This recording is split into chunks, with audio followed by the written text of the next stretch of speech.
Hello everyone, welcome to our channel Riya వంటిల్లు.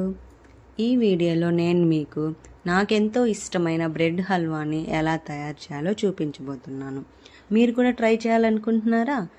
అయితే వీడియోని స్కిప్ చేయకుండా ఎండ్ వరకు చూసేయండి. ముందుగా మనం వీడియోలోకి వెళ్ళే ముందు మన ఛానల్ని కొత్తగా చూస్తున్నట్లయితే ప్లీజ్ సబ్స్క్రైబ్ చేసి, లైక్ చేసి, షేర్ చేయండి. ఇక ఆలస్యం ఎందుకు, ప్రాసెస్ స్టార్ట్ చేసేద్దామా? ఓకే, నేను ఈ బ్రెడ్ హల్వా చేయడానికి హాఫ్ ప్యాకెట్ బ్రెడ్ని అయితే తీసుకున్నాను. అంటే 8 పీసెస్ని తీసుకున్నాను. ఈ బ్రెడ్ ముక్కల్ని బ్రౌన్ పార్ట్ మొత్తం సపరేట్ చేస్తున్నాను. ఎందుకంటే మనం ఆయిల్లో ఫ్రై చేసినప్పుడు ఈ బ్రౌన్ కలర్ అనేది మాడిపోయే అవకాశం ఉంటుంది. కాబట్టి ఈ బ్రౌన్ పార్ట్ని అంతా సపరేట్ చేసి వాటిని సపరేట్గా ఆయిల్లో ఫ్రై చేసుకుంటాను. ఇక్కడ ఒక్కొక్క బ్రెడ్ ముక్కని నేను 2 పీసెస్గా కట్ చేసుకుంటున్నాను. ఇలా అన్ని 8 బ్రెడ్ ముక్కల్ని ఇలా కట్ చేసుకొని పెట్టుకుంటున్నాను. ఖచ్చితంగా చేసి చూడండి. మీ ఫేవరెట్ డిజర్ట్ ఏంటంటే బ్రెడ్ హల్వా అనేస్తారు. అంత టేస్టీగా ఉంటుంది ఈ బ్రెడ్ హల్వా. ఓకే, ఇప్పుడు ప్యాన్ తీసుకొని ప్యాన్లో మన బ్రెడ్ ముక్కల్ని ఫ్రై చేసుకోవడానికి కావలసినంత ఆయిల్ తీసుకోవాలి. ఆయిల్ హీట్ అయిన తర్వాత ఇక్కడ నేను చూపిస్తున్న విధంగా బ్రెడ్ ముక్కల్ని యాడ్ చేసుకొని ఆయిల్లో 1 by 1 బ్రౌన్ కలర్లోకి వచ్చేంత వరకు మనం బ్రెడ్ ముక్కల్ని ఇలా కలియబెడుతూ ఫ్రై చేసుకోవాలి. ఆయిల్ అనేది ఎక్కువ హీట్ అయినప్పుడు బ్రెడ్ అనేది మాడిపోకుండా ఉండటం కోసం మనం మంటని మీడియం ఫ్లేమ్లో ఉంచే బ్రెడ్ ముక్కల్ని మనం ఫ్రై చేసుకోవాలి. ఇక్కడ మీరు చూసినట్లయితే చూడండి, చాలా చక్కగా బ్రెడ్ అనేది ఫ్రై అయ్యి బ్రౌన్ కలర్లోకి ఎంత చక్కగా మారిపోయాయో.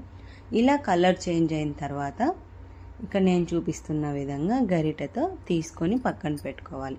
ఇలా అన్ని బ్రెడ్ ముక్కల్ని కూడా ఫ్రై చేసి పెట్టుకోవాలి. చూసారా? ఇంకోసారి నేను మిగతా బ్రెడ్ ముక్కల్ని కూడా 1 by 1 యాడ్ చేసి బ్రౌన్ కలర్లోకి చేంజ్ అయ్యేంత వరకు ఫ్రై చేసుకొని పక్కన పెట్టుకుంటున్నాను. ఇలా అన్ని బ్రెడ్ ముక్కల్ని ఫ్రై చేసుకున్న తర్వాత ఒక పాత్ర తీసుకొని పాత్రలో ఇక్కడ నేను హాఫ్ బ్రెడ్ ప్యాకెట్ తీసుకున్నాను కాబట్టి హాఫ్ బ్రెడ్ ప్యాకెట్కి 1/2 లీటర్ పాలు తీసుకోవాలి. అర లీటర్ పాలకి 1/2 kg షుగర్ని తీసుకోవాలి.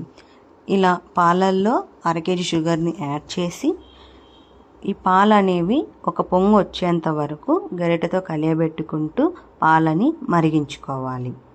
ఇక్కడ నేను చూపిస్తున్న విధంగా ఇలా పాలు అనేటివి ఒక పొంగు వచ్చిన తర్వాత పాలు కొంచెం తొందరగా విరగడానికి కాస్త నిమ్మరసాన్ని పిండుకోవాలి. ఇలా కాస్త నిమ్మరసాన్ని పిండిన తర్వాత మంటని లో ఫ్లేమ్లో పెట్టి గరిటెతో కలియబెట్టుకుంటూ పాలు విరిగే వరకు పాలని మరిగించుకోవాలి.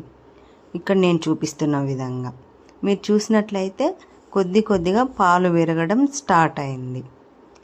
ఇలా కొంచెం కలియబెడుతూ పాలను స్లోగా విరిగించుకోవాలి.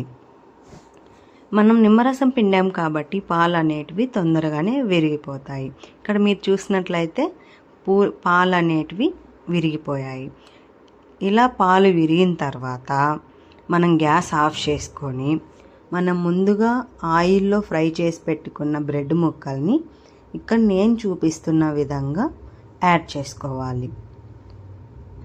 ఇలా అన్ని బ్రెడ్ని యాడ్ చేసుకొని ఒకసారి మొత్తం పాలల్లో మిక్స్ అయ్యేలాగా గరిటెతో కలియబెట్టి ఒక 2 hours పాటు ఆ బ్రెడ్ని పాలల్లో మొత్తం నానబెట్టుకోవాలి.